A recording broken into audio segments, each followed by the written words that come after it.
Meanwhile, former Chief Election Commissioner Quraishi reveals more on the higher voter turnout in Bengal and Tamil Nadu in discussion with News9 Deputy Output Editor Sneha. Koshy. Have a look. I'm being joined right now by S.Y. Quraishi, Dr. S.Y. Quraishi, the former Chief Election Commissioner of India. Thank you very much, sir. Good evening. Thank you for taking your time out to talk to us. My first question, sir, let's just put this in context for our viewers. Help us understand when we say it's been a historic voter turnout, the highest since independence. Put this in context for us. What does this mean, one, for Tamil Nadu, and second, for West Bengal, where the meanings are going to be very different because West Bengal, obviously, it's the phase one only. You know, I'll be the happiest man to see these figures because I was the guy who set up voter education division in the election commission. It started a sweep program, which is systematic voter education for electoral participation. And ever since I did that in 2010, we have been seeing higher and higher and higher turnout in history. Therefore, I have every reason to be excited. But if I do reality check, and I heard you mentioning that the Chief Election Commissioner is very excited. Probably he doesn't correlate with the figures which you had shown, that if these 7 million plus had not been deleted, Right. then West Bengal share would have been, voter turnout would have been 83%. It is equivalent to 83% because so many people were taken out of the electoral roll. Obviously, the percentage of turnout goes up. Similarly, in Tamil Nadu, again about 12% deletion, the real the percentage would be close to 72%, not 83. So this has to be kept in view instead of just jumping that we got the highest in history. I wish that was the case, but this is the reality of these figures. These are very important points that you're saying, and we have done some maths. We've tried to see what's the kind of a deletion that's happened.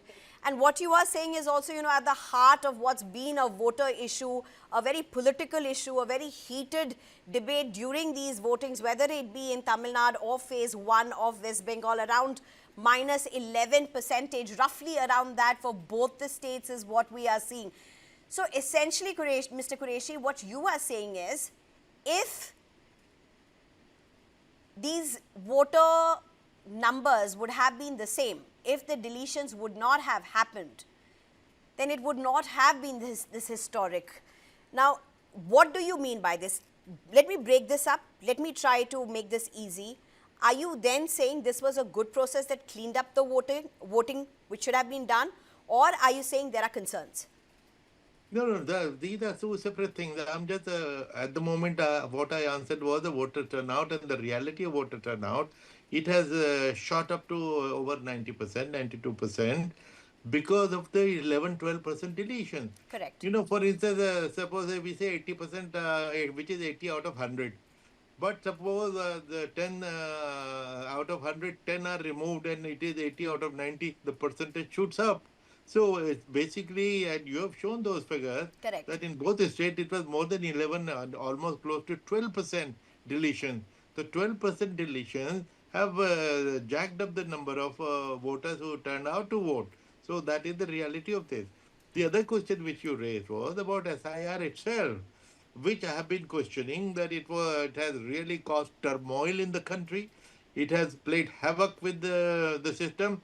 And can the election commission vouch that the 7 million which have been deleted, which were not allowed to vote, they were not genuine voters, and they were all bogus voters, fake, dead, or duplicate voters? So wonderful, great job done. But can they really certify? Can they give an affidavit? Can that not one of them? The slogan of election commission for the last 20 years has been that not one voter to be left out. Here, 7 million plus in both the states, more than 7 million people have been deleted. Of course, there may be a few hundred which may be ineligible, or maybe a few thousand, but not 7 million, for God's sake. They're all bona fide Indian citizens, bona fide voters who have a constitutional right to be voters in the country. Article 326, which was quoted in the initial press conference, They should read the Article 326, that all of us shall be registered. That is the word, shall be registered. We're all, and if they have been deleted because the process could not be completed. Some millions of applications are pending with the tribunals. So now that is not the fault of a voter. If your tribunal could not finish it in time, if you could not finish the process in time, you should not have started the process. Or you should have started SIR if you were so fond of it in a state which was to go to poll 2 years later. Now, a state which is going to poll in the 2 months, 3 months, you started this exercise. And as something which I've been saying, that it has taken 30 years for successive election commissions, 30 years to achieve 99% accuracy. Now that all that has been thrown into the dustbin, and the electoral is being created, manufactured from scratch from the beginning. Now what we did in 30 years, they want to do in 30 days or even 3 months. What are they talking about? And after putting everybody to inconvenience, after suicide of BLOs, there's so much of stress, some are resigning, and every voter made to run around looking for your father and your grandfather voting record and all that. So the total turmoil and all created. I think very strong words coming from you, Quraishi Saab. Particularly, even as you have the EC saying that it is their constitutional duty to clean up the electoral rolls. That's one argument that they have been saying again and again, that beyond the political prism, not giving into the arguments around that, they have been just saying that it is their role, and this is an exercise that has been going on for a very long time. Very strong words coming from the former CEC as you speak what you do. Mr. Quraishi, there's another thing that I do want to ask you. Today, a lot was spoken about the violence as well in West Bengal.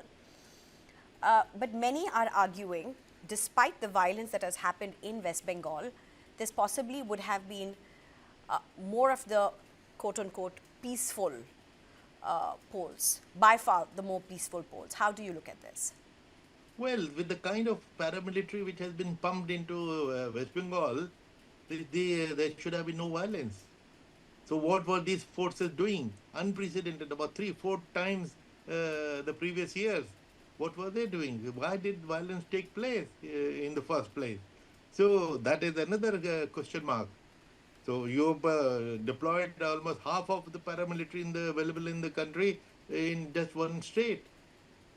And still there have been troubles which you are talking about. But Mr. Quraishi, these have been belts that have witnessed extreme violence over the last several elections.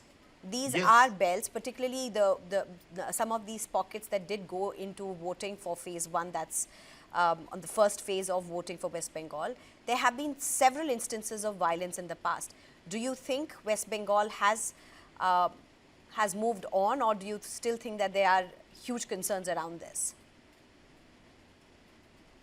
Yes, yeah, there I agree with you that there are huge concerns, no doubt, because West Bengal traditionally has shown violence during election. And when in our time, when I was in election commission for 6 years, when we used to analyze the data of West Bengal, we used to see that in the polling year, there will be 1,000, 1,100 poll murders.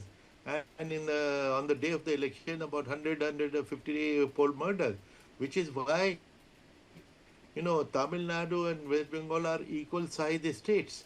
And traditionally, they go to the poll at the same time. And the ground reality of the two states being different, we do Tamil Nadu poll always in one phase. And the same size state of West Bengal, we have been using 6-7 phases. And I appreciate that this time they have reduced the phases to only 2, which is a good thing, because multiple phases, which were the need of the hour then to save lives, now the situation has changed in the social media age. Because in the gap of 4 or 5 days, what happens is the paramilitary forces take the 4 or 5 days to move from one booth to the other. The strongmen and the gundas reach there in a few hours. So with just as we were using phases as a force multiplier, the gundas were also operating on the same principle, and which is why one sensible thing which the election commission did was to reduce the number of phases to 2 and finish the election quickly,